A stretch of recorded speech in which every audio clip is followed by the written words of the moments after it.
liberalismo no Congresso sobre Justiça, Republicanismo e Democracia. Eu gostaria de dizer, em primeiro lugar, uma pequena coisa sobre a palavra liberalismo, dada a ambiguidade em que ela é utilizada nas diferentes áreas. O professor... Estou com esse mal, de repente passa... Rafael da Universidade Petrolina. Lembrava ontem, respondendo a uma pergunta, que mesmo você toma na filosofia a palavra liberalismo, você tem diferentes vertentes. Da maneira que responder a uma pergunta é meio complicado se você não sabe de quem você está falando. Por exemplo, o Stuart Mill não é a mesma coisa que o John Rawls. Então, há diferentes liberalismos, mas o problema não fica aí. Ele tem toda a razão de dizer assim, mas o problema se complica mais ainda, porque o liberalismo é utilizado para falar de diferentes coisas. Há, por exemplo, um liberalismo jurídico, que diz respeito especificamente à teoria do direito, não como uma teoria filosófica, mas como uma ciência jurídica. Há um liberalismo político, tomado estritamente no sentido de uma ciência política. E há um liberalismo propriamente filosófico, que é desse que eu tentarei falar agora. Ou seja, que tipo de estrutura teórica tem essa proposta de filosofia prática? E aí é que eu lembraria uma coisa, que a meu ver já vem de Aristóteles, mas que quando se falou, a partir dos anos 70 do ano do século passado, na reabilitação da filosofia prática, os diferentes teóricos insistiram no seguinte: na filosofia prática, a gente não trata problemas inventados, mas os problemas decorrem da situação histórica. É uma reflexão que brota, em primeiro lugar, como leitura do que está acontecendo no mundo, nas diversas sociedades. E isso tem a ver com um pressuposto muito fundamental, que é que o ser humano é um bichinho engraçado que anda rodando aí por este planeta e que tem como característica que ele não nasce pronto.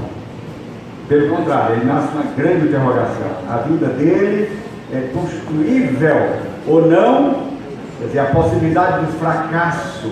Muitos filósofos do século XX vão chamar a atenção nisso, chamando a atenção à finitude radical que marca o ser humano, a possibilidade que ele possa fracassar na sua conquista do seu ser. Então, é por isso necessário que a gente tenha um mínimo de consciência da situação histórica que a gente nos marca, para entender por que e como as filosofias práticas de hoje tentam tocar em problemas fundamentais que marcam essa situação histórica. Bem, uma primeira coisa que eu não vou trabalhar aqui é que Habermas gosta sempre de dizer que nós estamos em construção de uma sociedade mundial. Tanto os meios de comunicação como a forma de organizar a economia hoje criou uma economia que está para além dos estados nacionais que a burguesia moderna criou no início da modernidade. E que as coisas hoje se fazem em inter-relações não simétricas, mas profundamente desiguais, mas entre povos do mundo inteiro. Eu pressuponho isso. Eu vou insistir, por causa da reflexão sobre a ética e a política hoje, na situação radicalmente pluralista que marca as sociedades contemporâneas. Quer dizer, nós vivemos hoje em sociedades marcadas e compostas de diferentes grupos humanos, diferentes culturas, diferentes concepções do mundo e da vida humana, diferentes valores e a hierarquia de valores, diferentes religiões. As condições de vida homogêneas, estáveis das sociedades tradicionais não existem mais. Nós vivemos numa transformação radical. Há quem diga, inclusive, por exemplo, os professores universitários hoje estão eternamente numa situação muito ruim. Porque em 5 anos, se você não se cuidar, não tiver cuidado, você está completamente atrasado, dada a rapidez enorme das pesquisas, que eu sou bota, se referindo aí o colega que apresenta um projeto de pesquisa, o último livro citado, 1990. Coitado, completamente perdido no universo das publicações, né? Então, no nível internacional, a gente vê todo dia explodem conflitos culturais, por exemplo, entre o Ocidente, que se considera secularizado, e o mundo islâmico, por exemplo, que ainda é fundamentalmente religioso, teocrático. Você imagina o que é um oriental olhar para nós, essa sociedade é louca, completamente louca. Perdeu os fins fundamentais da existência. E nós olhamos para eles, coitadinhos, estão uma pedra lascada, etc. Quer dizer, imagine quando esses dois mundos se juntam, como está acontecendo agora na Europa de uma maneira incrível, né? Com as migrações, os problemas enormes que daí surgem, a maneira de conceber a vida no mínimo detalhe, completamente diferente, reações etnocêntricas de populações nacionais contra os estrangeiros, contra os que têm outras crenças, outra cor, contra os deficientes, os grupos marginais, precisamente no momento em que as migrações crescentes em todo o mundo provocam a convivência de populações étnica, religiosa e culturalmente diferentes. Então, essa é a situação a que se refere todos os grandes teóricos da filosofia prática de hoje, seja Apple, seja Habermas, seja McIntyre, seja quem quer, sabe que nós estamos vivendo num mundo nesse sentido profundamente diferente das sociedades tradicionais. Então, é nesse sentido que Habermas, você está falando de excesso ético, né? Não é de excesso de razões éticas. É que Habermas diz, onde é que existe essa sociedade homogênea hoje, que tem os mesmos padrões de comportamento, a mesma maneira de entender a vida, os mesmos valores, não existe. Portanto, o republicanismo radical, que tem como os pressupostos fundamentais uma sociedade culturalmente homogênea, está fora de lugar, e nesse sentido, embora traga questões absolutamente fundamentais, que não podem ser eliminadas, ele não tem possibilidade de ser aquela referência última de pensamento, porque ele parte de um pressuposto inexistente, que é de sociedades tradicionais, culturalmente homogêneas. Bem, nossa situação epocal é marcada pela multiplicidade daquilo que Charles Taylor, um filósofo canadense, chama de imaginários sociais profundamente diferentes, ou seja, por formas diferenciadas de compreensão e interpretação do mundo e das sociedades. É nesse contexto que surgiu nos Estados Unidos o termo multiculturalismo, mas com um sentido muito específico. É uma palavra-chave para exprimir a ideia central que os indivíduos, os grupos sociais, devem ter suas diferenças reconhecidas.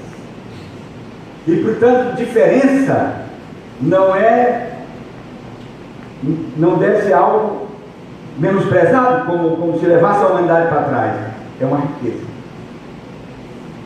Uma riqueza enorme, que a humanidade se manifesta em diferentes formas.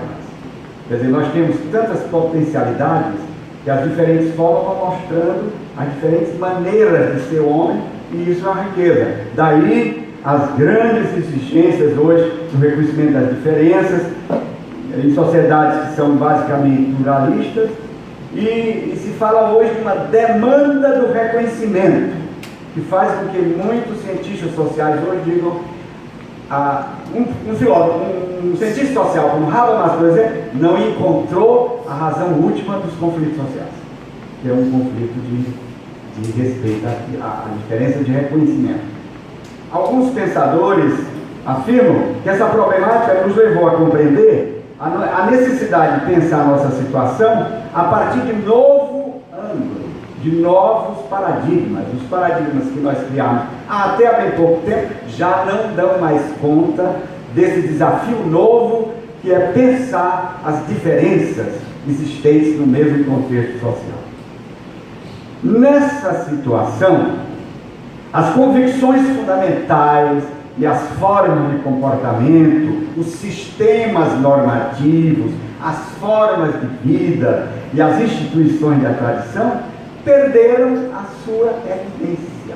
Uma experiência trágica. De repente você sentir que o chão da sua vida está sendo puxado. E agora?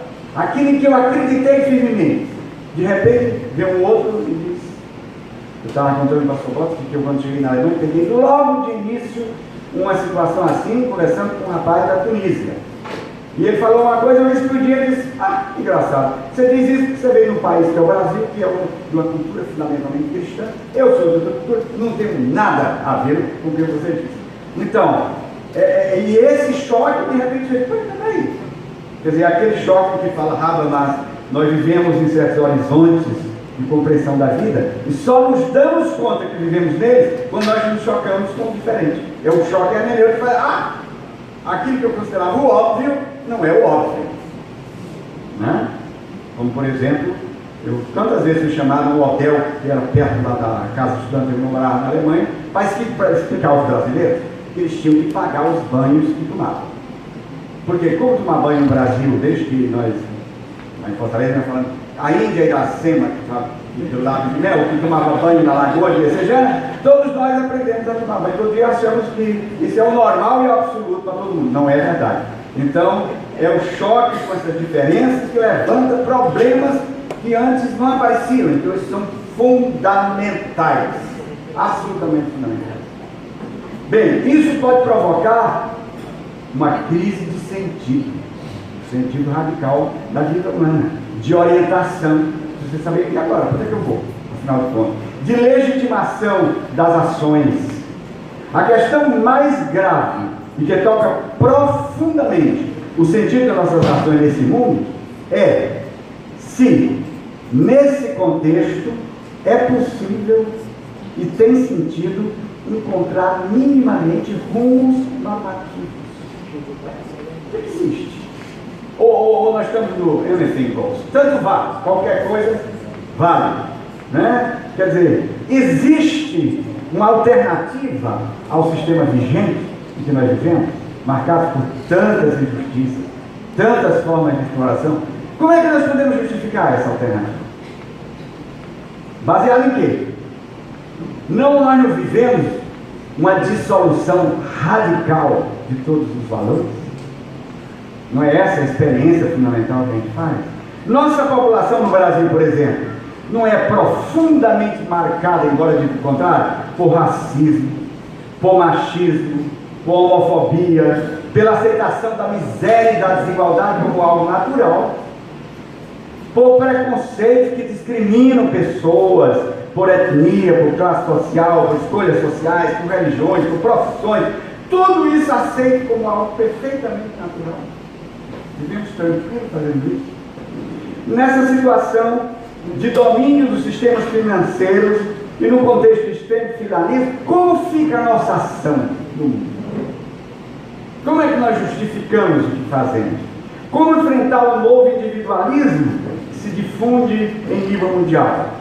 Como fica nesse contexto o famoso projeto político democrático que se radica na igualdade fundamental de todos os seres humanos e na justiça, e cuja meta é gerar uma sociedade que se rege por direito? Como legitimar isso hoje, no meio dessa confusão toda? Será que isso não é uma ilusão? Muita gente diz: coitado, né? Você deve ter visto na imprensa toda. Esse povo que não entende o que está acontecendo, irracional, um bando de sonhadores, e sonhando com um mundo que não existe, nem pode existir.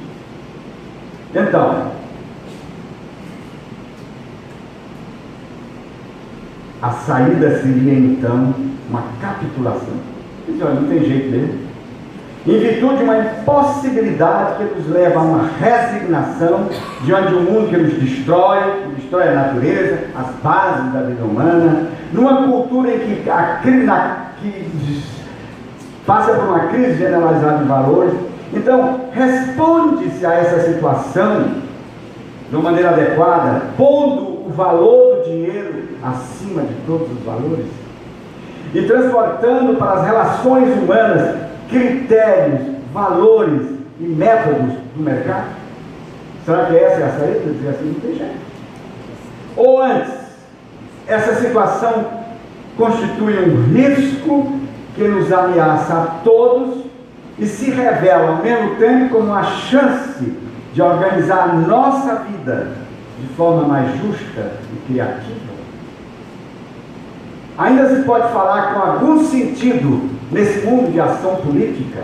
Vocês sabem da tese de Habermas, que diz que, vocês sabem a diferença dos gregos entre a praxis, que é a ação pela qual o homem se constrói a si mesmo, individualmente, onde está ético, e nas instituições da vida coletiva, isto é, na política.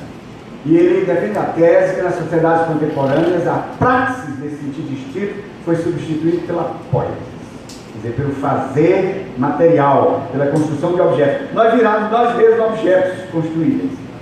Será que nossa sociedade não nos deixa absolutamente uma saída pensável para reconstituir a verdadeira praxis humana? Não é um elemento fundamental de nossa situação histórica a desilusão generalizada em relação ao jogo político e partidário? Não foi isso, inclusive, construído sistematicamente para dizer que todo político é absolutamente corrupto, é uma raça insustentável, que ninguém quer saber, dominado por interesses econômicos que financiam eleições e se apoderam do Estado para fazer do Estado um instrumento de si mesmo? Não se põe executivo, legislativo e judiciário a serviço do mercado do capitalismo organizado, globalizado? Tem alguma saída aí? Quem somos nós? Muita gente diz, quem sou eu diante de um sistema global que marca o mundo? Não nada.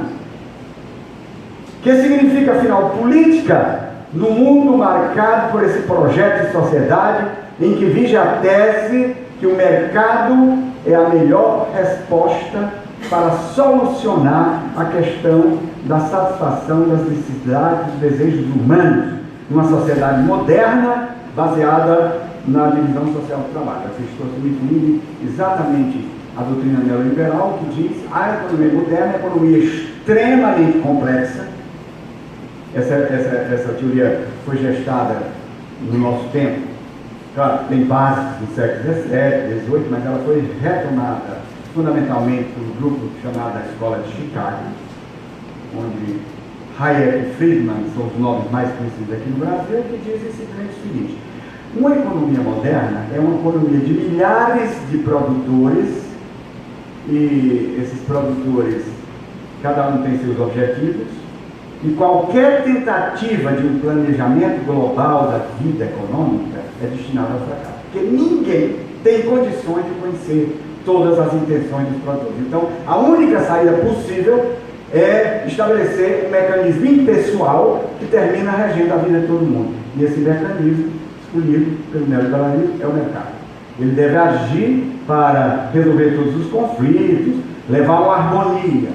É a tradução, o mercado é a tradução da mão invisível de Adam Smith. Né?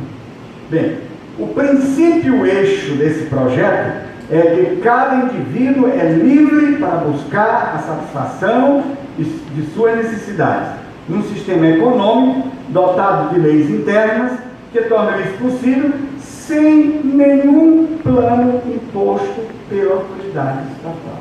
Daí a defesa radical do Estado mínimo, quer dizer, o Estado que não intervém nos processos econômicos. Está aí atento para garantir a propriedade, para garantir o mínimo de ordem.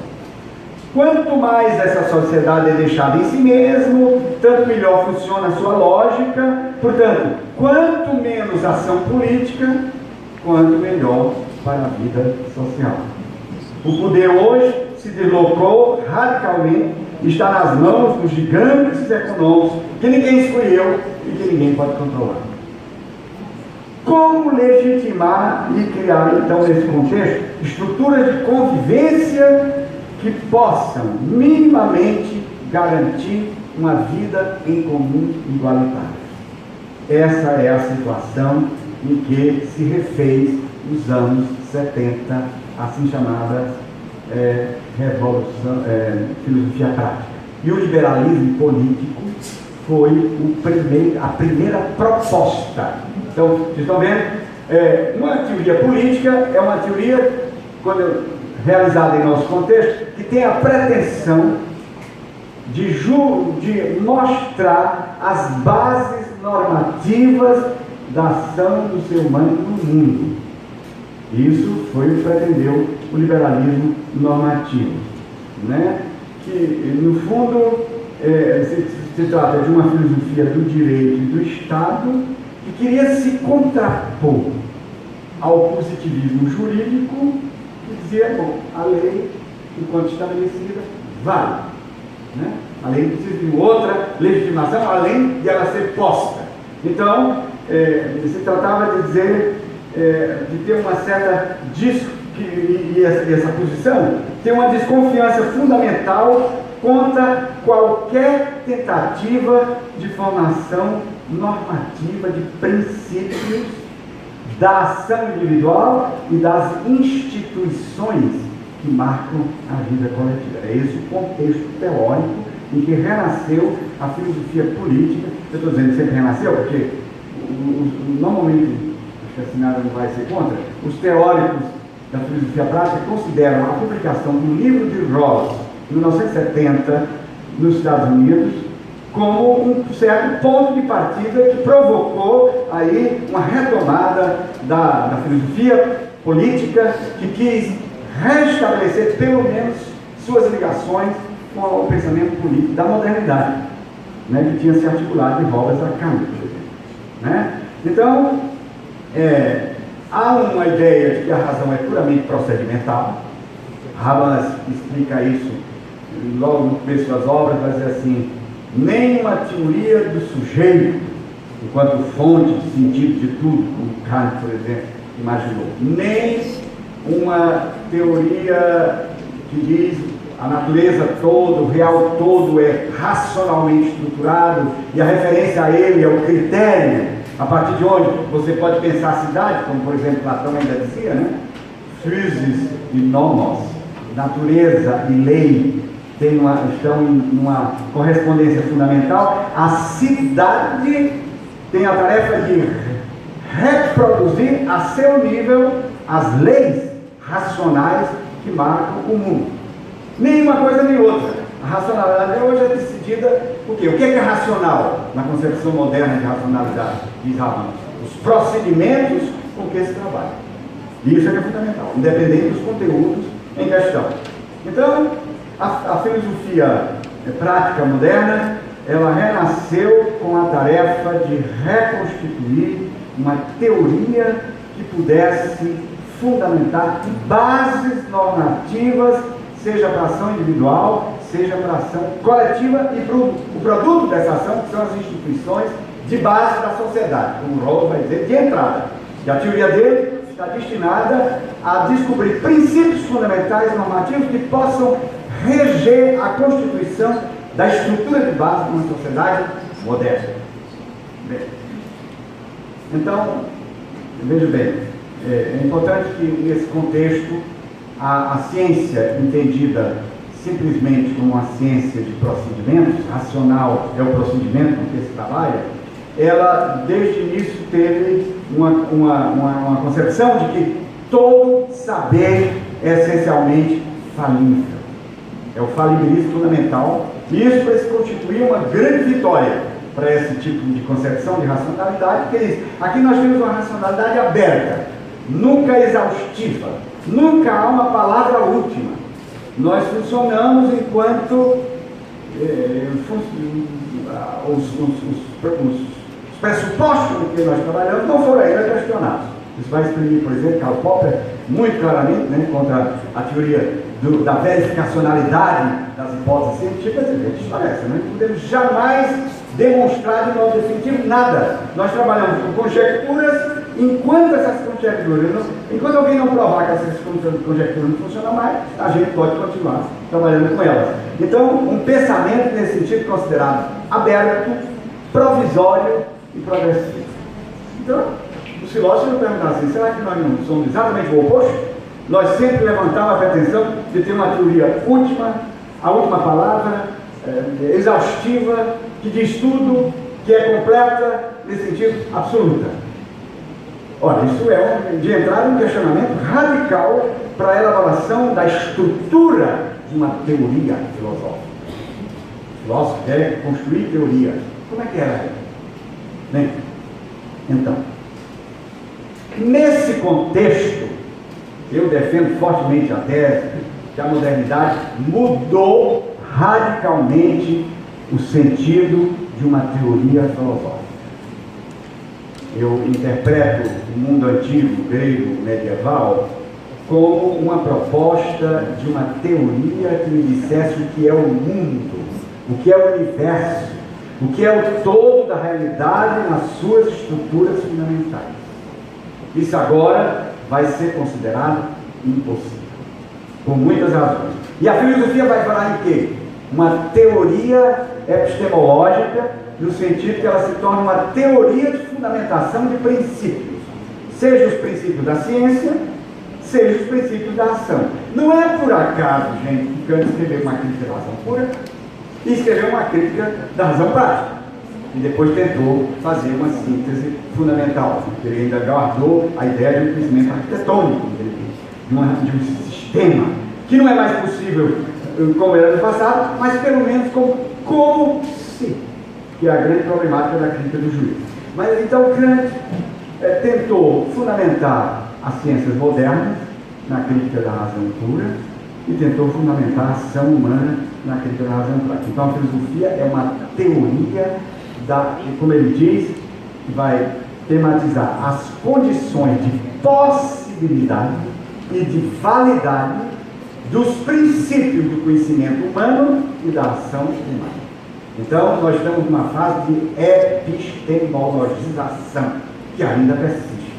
Ainda hoje, por exemplo, quando o Habermas acha que é também filósofo, ou um Apple, etc., eles vão defender uma teoria da ação individual e da ação política, que é puramente formal, que não fala do mundo, mas fala de princípios com os quais eu conheço o mundo e com os quais eu posso justificar aquilo que eu faço.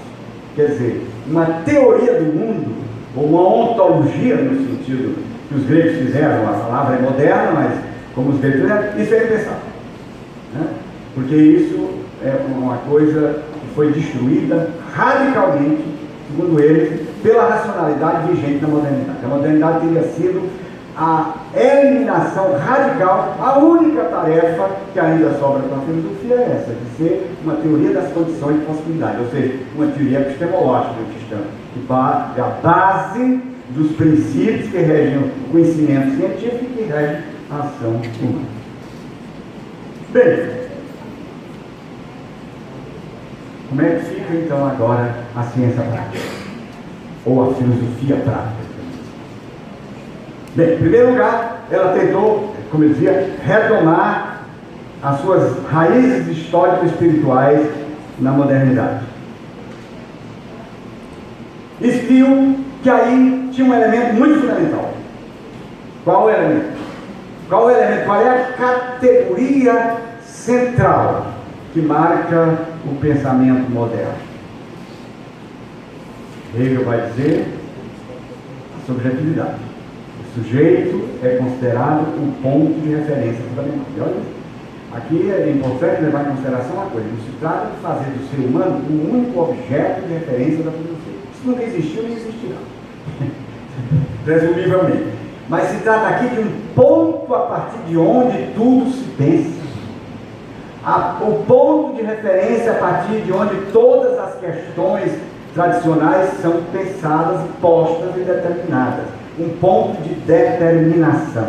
Então, é a autodeterminação do sujeito que vai constituir a categoria fundante do pensamento moderno. Então, tudo é pensado a partir da referência à subjetividade. Seja a vida humana, seja a história humana, a ética, a política, a ação humana, até Deus. Veja o caso de Descartes, por exemplo, que pensou tudo a partir do ego cósmico, né? Eu penso. Bem, então, o que se propõe agora o pensamento filosófico político? numa situação dessa? Se propõe fundamentar a possibilidade e a validade das normas da vida intersubjetiva. Os seres humanos constroem sua vida, né? Fazem instituições para que a sua vida possa acontecer. Então, como fundamentar essa ação? Como fundamentar as instituições? Né? Portanto, instituições políticas, econômicas, sociais, a partir das necessidades do sujeito autônomo.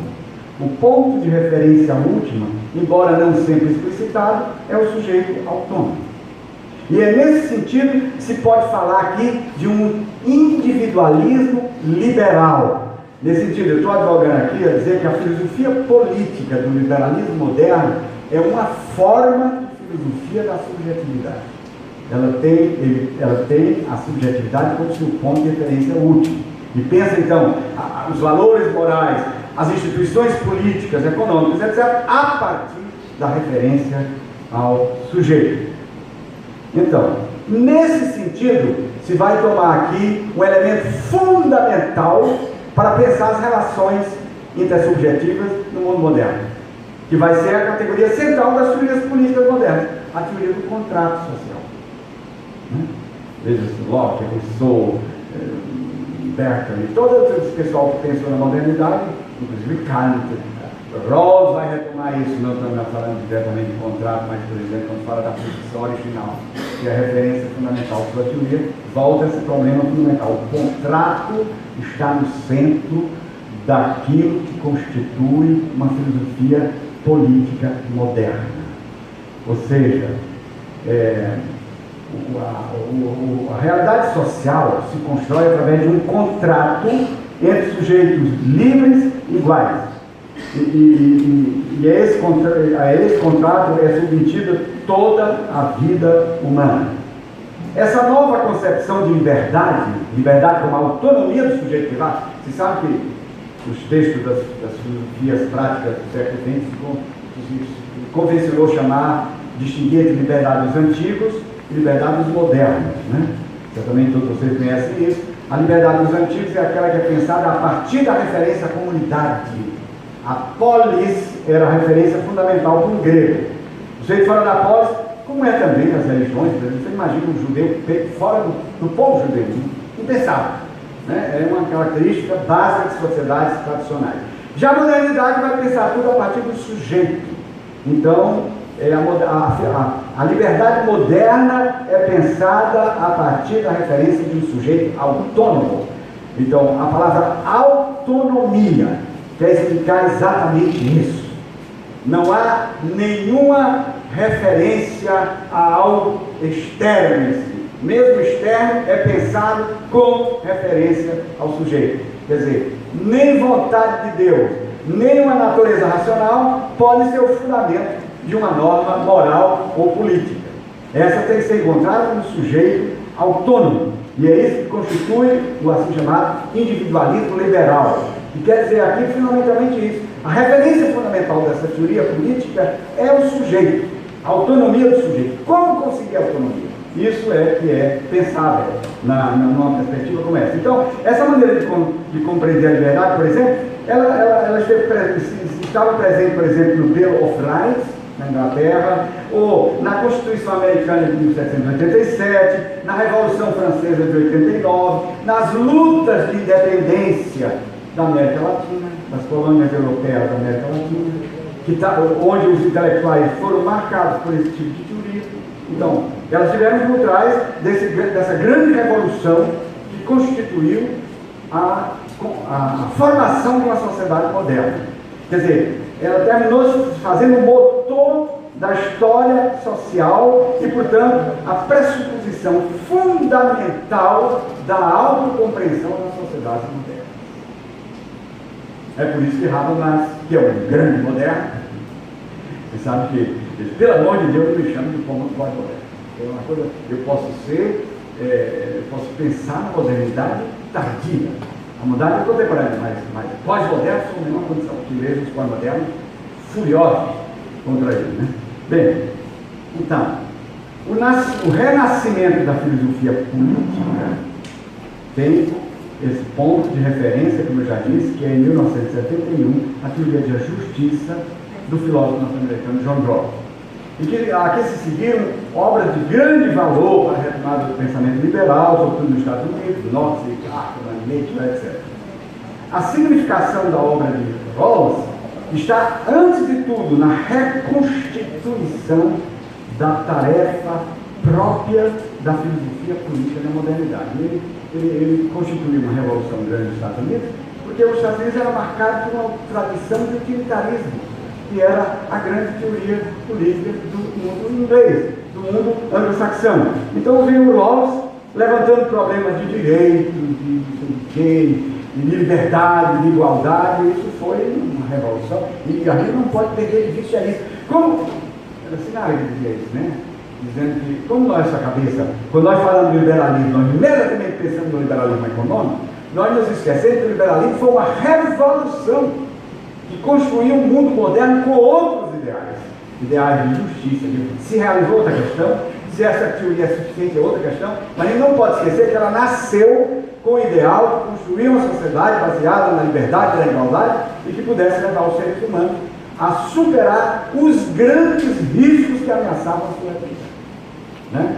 E nesse sentido é que o Hobbes, de certa maneira, pode ser considerado um liberal, porque ele iniciou todo esse processo, e o problema fundamental do homem, quer dizer, o medo fundamental que marca a vida humana. Nós temos medo de sobreviver. Ele tinha diante de si as famosas guerras de religião entre protestantes e católicos que emergiram nas sociedades modernas, e foi uma tragédia, cara. Não só do ponto de vista religioso, mas do ponto de vista social. Né? Então, o projeto de Rawls fica muito claro. Eu acho que nesse sentido Rawls esclarece qual é o interesse básico do liberalismo político, entendido no sentido filosófico: fundamentar princípios normativos da vida social que devem marcar a estrutura básica da sociedade, as instituições básicas que constituem a vida social. Então, o fundamento: liberdade e igualdade. Princípio. Bom, claro, se discute de onde é que Rawls, como é que ele justifica isso, etc. Por exemplo, diz para ele, é claro que os princípios que ele criou só podiam sair aqueles, porque depois de ter feito pressupostos éticos tão fortes, não demonstrados, o que ia sair? Né? Os tais famosos dois princípios que devem reger: o princípio da liberdade e o princípio do respeito da vítima, eu diria assim. Ou seja, do menos favorecido pela sociedade, como tendo privilégio fundamental nas decisões políticas. Bem, então se trata, não é, de construir uma sociedade de pessoas livres e autônomas. O liberalismo filosófico reentra em cena como a forma de reflexão filosófica da modernidade política emancipatória. Não podemos esquecer disso. E de um modelo do próprio fundamento e dos fundamentos e do procedimento com que se pode pensar isso. Esse é o problema. O procedimento escolhido foi o contrato social. Então, desde o início e agora também, na sua reprodução como política, como filosofia política, ela toma o contrato social como o procedimento fundamental da construção da normatividade de uma sociedade de indivíduos livres e iguais. Então, isso significa dizer que a filosofia prática, que foi reconstituída a partir dos anos 70 do século passado, ela se confronta com duas questões básicas. Primeiro, a filosofia perdeu a sua evidência. O filósofo hoje tem que justificar porque ele existe, até do ponto de vista social. Como vamos pagar esse custo? Vocês sabem que na Europa, hoje, chegaram à conclusão que ele não precisa, estão cortando radicalmente as vagas, as cadeiras existentes depois do Tratado de Bolonha. Vários contactos com filósofos alemães e dizem: olha, essas cadeiras estão sendo simplesmente eliminadas, porque se chegou à conclusão que para a construção de uma sociedade moderna, de eficiência, de técnica, o que o filósofo não diz? Nada. Então, o filósofo hoje tem, em primeiro lugar, justificar que ele existe. É bom pensar, né? Seriamente, quem está pensando em entrar por esse caminho. Deixou de ser evidente. No tempo de Marx, até Marx, antes de estudar a economia moderna, foi fazer filosofia na Universidade de Bonn. Porque naquela época ser filósofo era o último, né, que pudesse existir para um ser humano. Hoje, todo mundo olha assim, bando de doido, não tem o que dizer. Então, esse é o problema primeiro fundamental. Como justificar a pertinência de uma reflexão nesse nível, com esse tipo de articulação teórica, né? Então,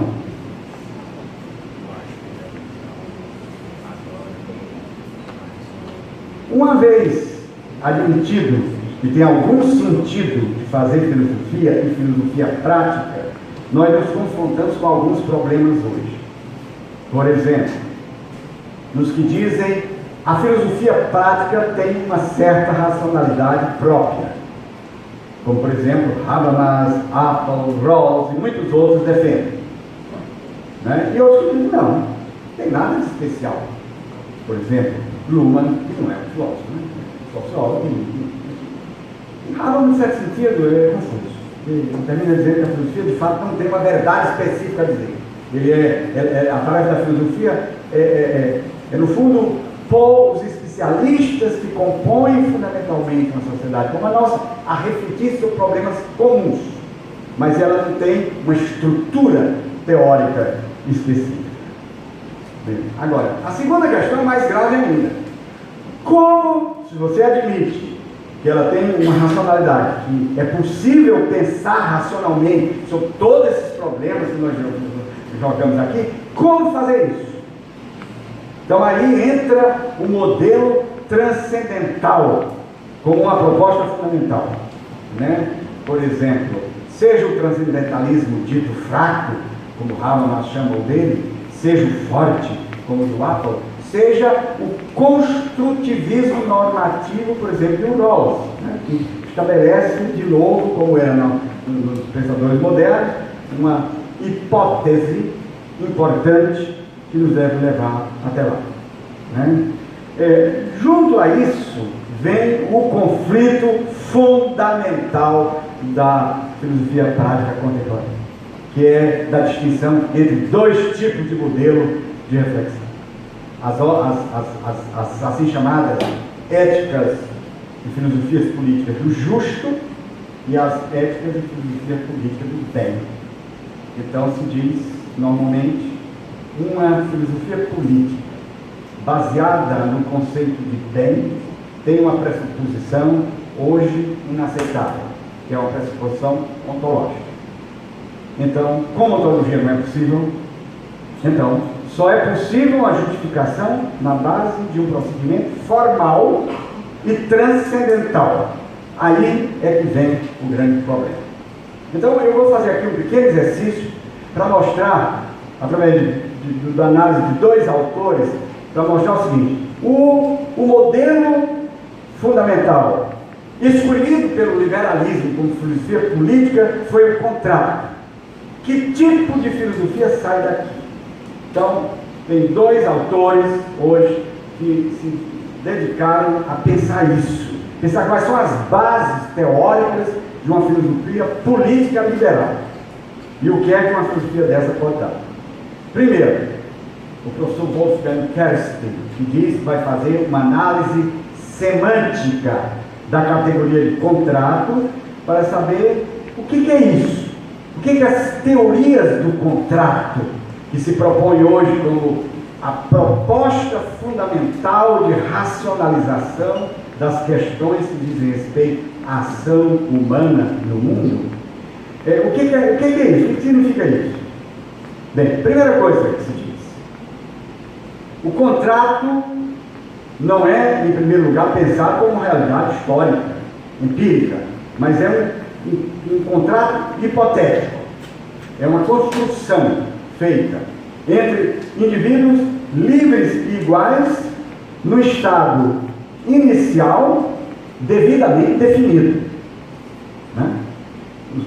Os autores modernos vão definir a sua maneira de entender esse contrato originário, digamos assim, que antecede aos contratos reais na vida, e desde Hobbes, os que seguiram a ele na modernidade, a Rawls, Habermas, etc. Né? Muitas vezes nem parecendo que estão fazendo isso. Bem, segunda coisa, no contrato, sem consenso, pode haver contrato. Portanto, uma outra categoria fundamental para pensar o contrato social é o consenso. E aqui precisa entender uma coisa fundamental. O consenso não é tido como pressuposto, é tido como meta. Estou dizendo isso porque, por exemplo, um erro gigantesco de Richard Rorty na análise do pensamento de Habermas é dizer: esse homem é louco. Ele começa pensando no consenso. Nossa sociedade é uma sociedade do dissenso. Então essa teoria não tem fundamento nenhum. Isso não tem nada a ver com Habermas. Habermas nunca começou de consenso. O consenso é o objetivo que se procura através da deliberação.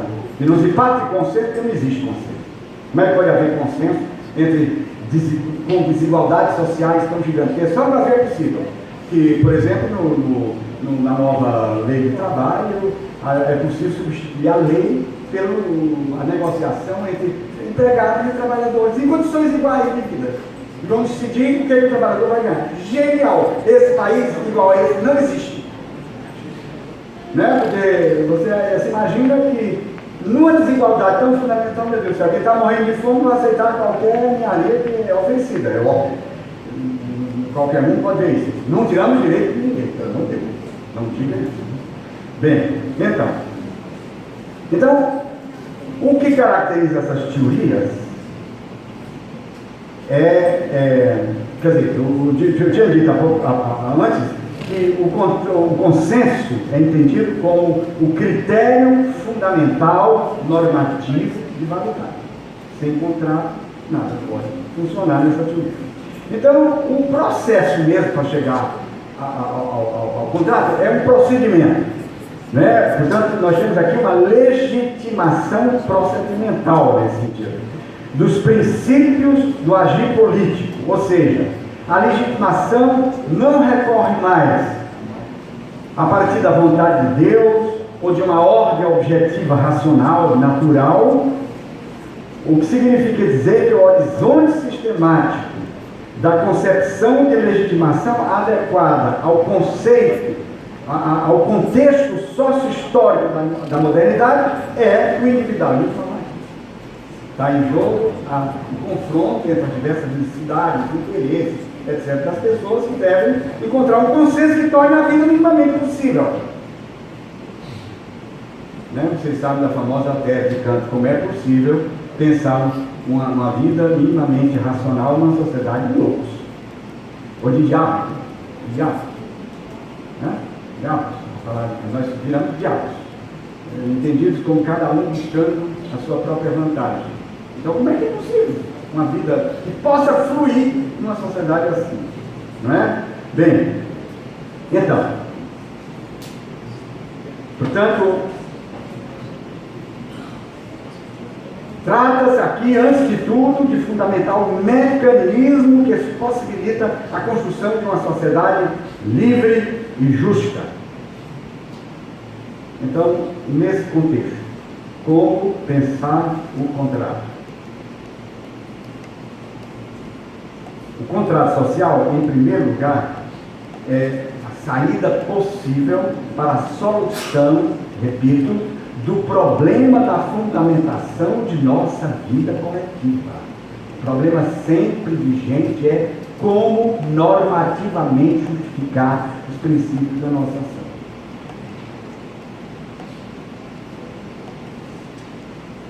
Não dá para fundamentar isso a partir de um conceito objetivo de uma ordem teleológica que marca a natureza. Quer dizer, a natureza queria uma finalidade imanente a si mesma, e nem no conceito de Deus. Então, o centro da reflexão filosófica trata-se agora de ver como é que os seres humanos, individuais, autônomos, se determinam auto-obrigações, que significam limites da sua ação em função de uma vida coletiva que possa funcionar. Né? Esse é o problema. Quer dizer, onde é que vai estar o elemento decisivo agora nessas teorias? Na vontade humana. A teoria liberal, Hegel percebeu isso com muito clareza, que a ideia da vontade humana, aliás, isso Rousseau já tinha feito antes de Kant, que deixou Kant até errou o relógio, né? Você sabe que as pessoas acertavam o seu relógio quando Kant passava para comer.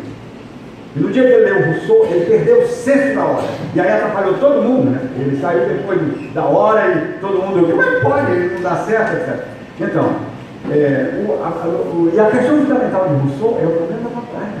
Você vê que ele vai fazer uma distinção muito fundamental, que vai marcar Kant e influenciar profundamente Kant, que é a distinção entre a vontade de todos e a vontade do todo, que Rousseau chama da volonté générale, que não é simplesmente uma junção de vontades particulares, mas é aquela que exprime o interesse de todos, aquilo que diz respeito a todos. Essa é a questão aqui fundamental, né? Não se trata simplesmente de juntar egoísmos individuais injuntáveis, mas descobrir aquilo que é interesse fundamental e que marca toda a vida de todos os seres humanos. Então, se trata aqui, a gente poderia dizer, de um voluntarismo normativo, no sentido de dizer que a vontade humana é posta no centro da reflexão ética e política. A fundamentação é uma criação da vontade humana, o que significa dizer que promessa, contrato e consenso são as categorias centrais de uma teoria política moderna, como ela se articulou no liberalismo. Agora,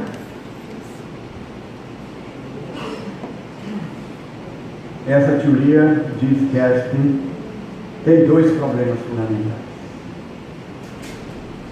O primeiro problema é que nós não conhecemos um contrato originário. Nós só conhecemos contratos reais, empíricos. Né? E esses contratos podem ser uma sacanagem de primeiro nível. Né? Porque você pode, até por razões muito nobres, fazer contatos de corrupção terrível, de injustiça, de desigualdades, em função dos interesses que estão em jogo naqueles camaradas que estão fazendo o contrato.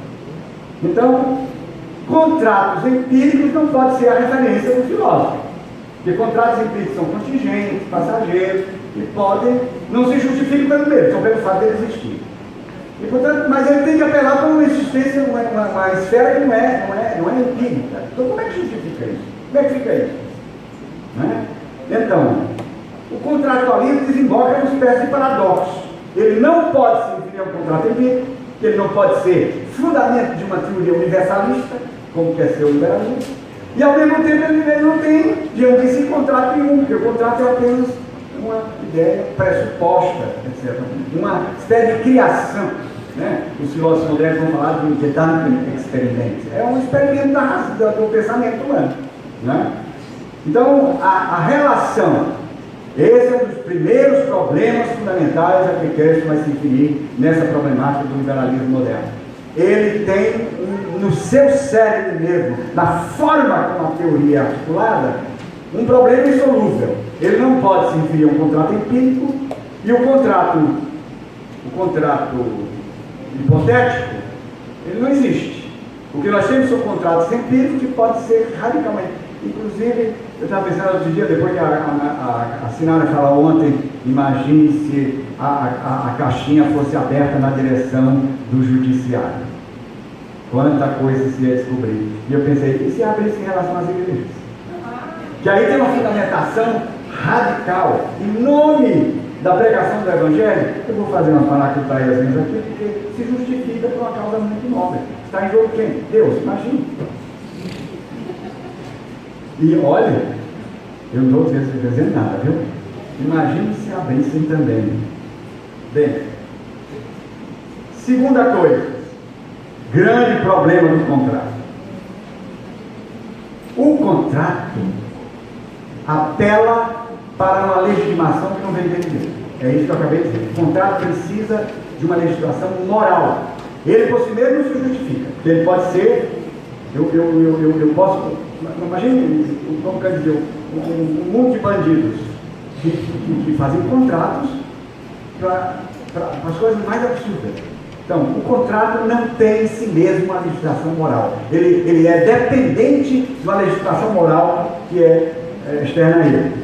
Né? Ou seja, um contrato eticamente válido tem que cumprir exigências de justiça. Nós estamos aqui em jogo exatamente as questões básicas da convivência humana, a liberdade, a igualdade, portanto, a justiça. E se o contrato não tem ele mesmo uma fundamentação, ele é um mecanismo profundamente imperfeito. Ele tem aqui um déficit teórico fundamental. Ele depende de algo exterior a ele mesmo. Ele não pode ser a última palavra. É isso que o Kerstin quer dizer com isso. Do ponto de vista sistemático, portanto, há aqui uma dependência de qualquer contrato de princípios morais que não pode de novo ser fundamentado no contrato. Eu faço um contrato para dizer que são os princípios morais para não. Isso não resolve o problema, precisa de uma singularidade que não define. Então são esses dois problemas fundamentais que o Kerstin descobre na estrutura mesmo de uma teoria do contrato. Né? Certamente esse não pode ser, essa é a conclusão que ele tira, o mecanismo fundamental que uma filosofia ética e política hoje pode seguir. E para concluir, eu rapidamente apresento aqui uma tentativa do nosso amigo, que tantas vezes veio a Porto Alegre, né? Lá eu descobri, eu encontrei em vários eventos na PUC, e até a turma lá fez uma brincadeira, porque ele me deu. Descobrimos que nós tínhamos sido alunos dos mesmos professores na mesma época da Universidade de Munique, naturalmente não nos conhecemos. E inclusive enfrentamos juntos as guerras estudantis, mas eram guerras mesmo, né? Porque naquela época os estudantes de esquerda resolveram abolir a universidade como sendo uma universidade burguesa. Então o método era o seguinte: eles entravam na aula de qualquer professor e aí ficavam uma semana e fazendo perguntas. No belo dia eles jogavam ovos podres, tomates podres do professor e dos alunos que estavam lá. Então era uma guerra mesmo. Eu fiz guerra de guarda-chuva, né? Em nome da liberdade. Então o professor Otfried Höffer, que tem um livro traduzido, se não me engano, para o Brasil, né? Então ele procura fazer uma defesa radical, explicando a seu modo o que é que uma teoria do contrato pode ter. Resta mostrar uma diferença básica e fundamental aqui entre Apel e Habermas e o Höffer, que está dentro da mesma tradição transcendental, é que Habermas e Apel passaram pela reviravolta linguística, que significa fundamentalmente não impor a linguagem como o objeto único de consideração da filosofia, mas dizer que a referência à linguagem é obrigatória numa teoria filosófica. Quer dizer, nesse sentido, a linguagem é a mediação ou pressuposto fundamental de qualquer teoria filosófica, de tal maneira que questões filosóficas não podem ser solucionadas sem passar pela linguagem. Então, Habermas e Apel acharam que a dimensão fundamental da linguagem é a dimensão pragmática e consideram que a primeira fase da assim chamada reviravolta linguística, que é a fase sintático-semântica, ela foi apenas uma repetição de Kant com outros meios, mas que não conseguiu realmente reestruturar fundamentalmente uma teoria filosófica, como é o caso que pensa Habermas e Apel, que pensam. Habermas diz que nós estamos no momento da necessidade de uma passagem básica de paradigma, de uma filosofia da consciência, que marcou o pensamento transcendental moderno, para uma filosofia da linguagem, e fazem toda a sua estruturação a partir da análise da linguagem. Em Habermas isso é mais que evidente, e Apel também. Höffer não passou pela reviravolta linguística, isto é, aparentemente não conhece nem a filosofia analítica, nem a filosofia hermenêutica. O que ele vai fazer é uma tentativa de explicar o contrato, inclusive de uma forma transcendental, para dizer que esse contrato se justifica e, portanto, ele pode ser considerado o mecanismo fundamental de articulação de uma teoria filosófica prática na modernidade. Então ele começa primeiro fazendo 4 considerações de enganos das pessoas que interpretam o liberalismo. Né? Primeira coisa, o contrato não é um evento histórico. Ninguém pode entender o contrato numa teoria liberal como um evento histórico, portanto, contingente e empírico. Para Husserl, a filosofia política de nenhuma forma tem a ver com contratos históricos. Né? Não se trata de pensar aqui o problema da origem da sociedade, como normalmente os livros de filosofia política ou da história da filosofia existentes, traduzidos no Brasil, dizem que Hobbes, Locke, esse povo tudo estava procurando. Como é que a sociedade se originou? Isso não é isso. O problema não é esse. Não é um problema histórico de origem da sociedade ou da origem do direito, mas se trata de um experimento espiritual, Gedanke, experimento, né? Com a finalidade de legitimação, ou seja, de fundamentação de princípios da vida social. Então, a primeira coisa, a teoria liberal não é uma teoria empírica, decididamente. Ela é uma teoria hipotética, no sentido que ela cria um mecanismo hipotético com a finalidade de resolver um problema fundamental, que é o problema da fundamentação. Segunda coisa, o contrato não é uma instituição jurídica em defesa da propriedade privada, que é um dos grandes ataques que se identifica liberalismo e capitalismo. O liberalismo é uma coisa que jamais sem mais poderia ter feito elementos fundamentais do liberalismo. Mas se trata de uma teoria propriamente da esfera pública. O que está em jogo aqui é a constituição da própria sociabilidade a nível das instituições fundamentais da vida pública. E aqui ele aproveita para fazer uma coisa que não estava no gibi. Não era a hora de fazer isso. Ele diz assim: uma teoria liberal moderna, verdadeiramente de hoje, contemporânea, ela vai ter que solucionar esse problema da contraposição que não existe, do ponto de vista categorial, entre as éticas do bem e as éticas do correto, do justo, né? Como Paulo Ricardo gosta de dizer.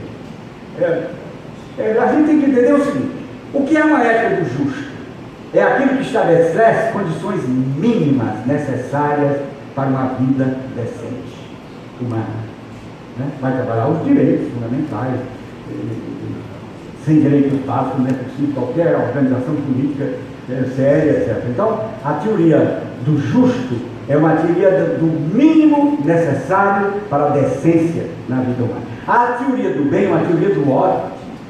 É aquilo que você pode até dizer assim, são as grandes utopias que devem reger a ação política. Para onde estamos indo? O que queremos? A pergunta que fez o Sobotka hoje, né, na sua exposição. O que nós queremos, afinal de contas, na construção da vida social? Então, nesse sentido, portanto, ele encontra uma saída, que também eu chamo essas éticas hoje de éticas sintéticas, como Paul Ricoeur, como ele, que dizem, essas duas éticas não se contrapõem de maneiras radicais. Então há diferentes maneiras de você tentar mostrar como é que elas se complementam. São aspectos complementares da mesma problemática fundamental. O terceiro problema do contrato social, segundo ele. A teoria do contrato se fundamenta no ideal de uma legislação estritamente dedutiva.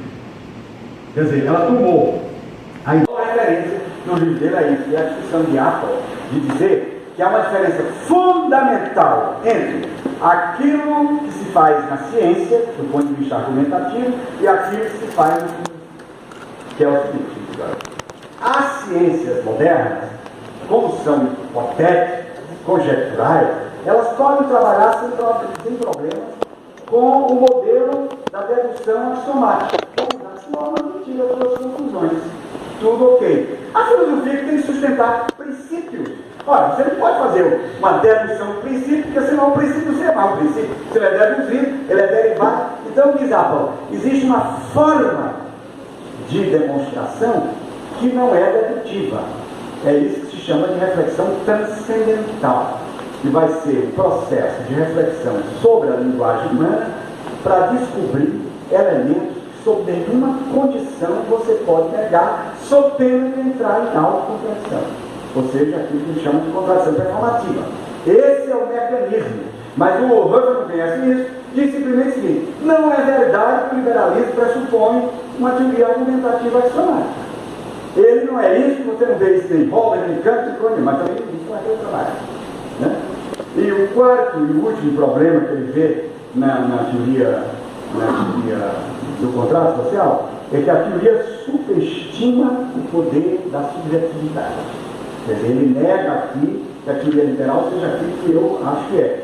Uma teoria que põe a subjetividade autônoma como a sua referência fundamental. Então, ela tem a capacidade, ela pressupõe a capacidade do sujeito sem direito e sem Estado criar o direito do Estado. O Estado seria criado através desse mito do contrato. Não é isso.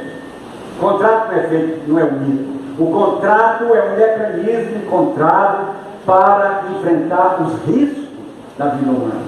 Então, se trata de domar os perigos fundamentais que hoje são enormes, tanto do ponto de vista social como do ponto de vista ecológico. Encontrar caminhos que permitam chegar a consensos que abrem a possibilidade, então, de um enfrentamento das grandes questões que marcam a vida humana. Bom, para Huxley, o mérito fundamental da filosofia política liberal é que ela faz uma troca, ela pensa a possibilidade de uma troca no nível dos interesses. E aqui entra o problema. Não há diferença entre os interesses. Ele diz assim: há interesses que são inegociáveis. Eles tem que dizer como e quê. E esses não podem ser negociados. Mas há interesses concretos. O banco tem interesse em entrar aqui, faz uma maracutaiazinha, cria base, etc., para dar um jeito que na seleção ele passa de qualquer jeito. Né? Resistiu a Lei Gerson, para ele começar, é uma figura histórica, fundamental nessa universidade. Então vamos dar um jeito de ter uma. Isso queria roda. Isso é um interesse contingente e injustificável. Mas há interesses que eles chamam de transcendentais, que no fundo coincidem com aqueles direitos positivizados que nós chamamos nas constituições modernas de direitos fundamentais, que servem de base de toda a norma jurídica, a vida, né, as condições de existência, o direito à educação, à saúde, etc. Bem, então, o que uma teoria moderna quer fazer, pela teoria do contrato, seria a fundamentar esses direitos sociotranscendentais, os interesses básicos da espécie humana. Então, o seu grande mérito é, em primeiro lugar, reconhecer que a teoria política pode ser uma teoria filosófica. Ela é uma disciplina racional. Nós precisamos dobrar a uma racionalidade estreita, que só admite ciência. É possível, fica aqui um desiderato, porque ele não cumpriu, dizer como se constitui uma teoria filosófica, como é que ela é aceitável. Né? Então, reconhecer, em segundo lugar, o grande mérito dela é que ela viu que a validade das normas não pode ser inferida de fatos empíricos. Essa é uma tese fundamental. Não é pelo fato, né, vendo isso ao contrário. Por que eu não vou roubar se todo mundo rouba? Outro dia um grande funcionário do Estado brasileiro disse: você rouba? Claro, todo mundo não rouba. Então, não é o fato de existir uma determinada maneira de se comportar na vida. Nós vamos citar aqui vários, né, que são, no fundo, grandes hipocrisias éticas daqueles que se acham a eticidade em pessoa e, na realidade, na sua vida privada, são uma negação radical de qualquer legitimação ética. Então, a vida social, e aí, foi um problema fundamental. Um problema fundamental que a teoria filosófica tem que resolver. Se ela não pode se basear em fatos empíricos, se baseia em quê? Como é que se estrutura uma teoria filosófica? Quais são os seus componentes fundamentais? No caso de Habermas, Habermas não fala em tudo. Habermas se refere sempre à ciência, nunca fala, eu também não vejo. Pode ser que tenha chegado de propósito, mas uma vez pensando, a partir de Habermas, alguém que passou pela reviravolta linguística diria, bom, uma teoria é o primeiro, é aquilo que o filósofo quer produzir, e o que é o primeiro pressuposto para a articulação de uma teoria? Uma linguagem. Não há uma teoria intuitiva. Na vida privada aqui do jovem Ivan, ele elabora, pode demorar, mas ninguém sabe o que é. Numa teoria filosófica, ela se exprime linguisticamente, de modo que os componentes necessários da linguagem seriam os componentes necessários da articulação da teoria filosófica. Aí tem a grande discussão: quais são os elementos fundamentais componentes da linguagem humana? Só para dizer assim, de uma maneira muito rápida, por exemplo, normalmente se admite que a dimensão sintática, a dimensão lógica, a dimensão semântica, a dimensão pragmática, etc., são dimensões absolutamente centrais, sensuais, você não pode continuar. Mas tudo isso não existe aqui.